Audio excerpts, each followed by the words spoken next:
The interesting thing about all of this is, I alluded to this before, but I want us to be aware of the potential bait and switch here. You have the World Economic Forum saying, we know there are disruptions in food and energy coming, and the policies continue. You're going to eat bugs. We're going to give you a great reset. You're going to own nothing. And you got sort of this Bond villain persona, at the front. It's not a great sales pitch. I know I said this before, but I want to repeat it, because in comes the knight in shining armor. In comes, you got good cop, bad cop, right? Here comes the good cop. Oh, it's the Council for Inclusive Capitalism. So keep this in mind. Vatican agencies of influence behind the foil, the bait and switch here. And where that takes us next is Revelation 13, no-buy-no-sell. Top economists, we're about to abandon traditional system of money and replace it with digital blockchain. There you have it. We're going digital. You've heard me on Second Beast Rising and COVID Dystopia again and again and again and again talk about not just economic collapse to understand deprivation and dependency and thus control, but also the ushering in of the cashless society and the resetting of the currencies.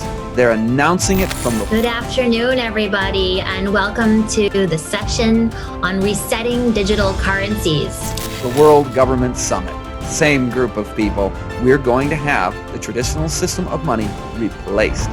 Do you know how much easier it's going to be to enforce no-buy, no-sell when all financial transactions are digital?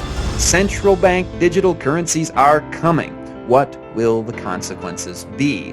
Then you've got the Fed explores possibility of issuing digital currency. Canada says it will freeze the bank accounts of Freedom Convoy truckers who continue their anti-vaccine mandate blockades. They shut down the bank accounts of those protesters. World Economic Forum pushes for restricting certain types of actors and transactions. Well, that's pretty broad from using decentralized finance. So once they get this financial system in, they just let your unpopular protesters, they don't like you, certain types of actors, whoever the demonized group of the day is, and we know in prophecy where that goes. Now, they wouldn't have to do this if there was no cash.